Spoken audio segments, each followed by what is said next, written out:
मी चंद्रकांत सरस्वती बच्चू पाटील ईश्वर साक्ष शपथ घेतो की कायद्याद्वारे स्थापित झालेल्या अशा भारताच्या संविधानाबद्दल मी खरी श्रद्धा व निष्ठा बाळगेन। मी भारताची सार्वभौमता व एकात्मता उन्नत राखीन।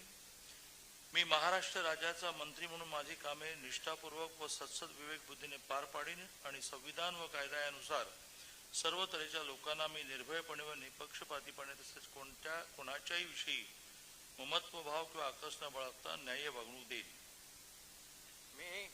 मी चंद्रकांत सरस्वती बच्चू पाटील ईश्वर साक्ष शपथ घेतो की महाराष्ट्र राज्याचा मंत्री म्हणून माझ्या विचारात आणली जाईल किंवा मला ज्ञात होईल अशी कोणतीही बाब असा मंत्री म्हणून माझी कामे यथायोग्य पार पाडण्यासाठी आवश्यक असेल ते खेरीज करून एरवी मी कोणत्याही व्यक्तीला किंवा व्यक्तींना प्रत्यक्षपणे व अप्रत्यक्षपणे कळवणार नाही किंवा त्यांच्याकडे उघड करणार नाही।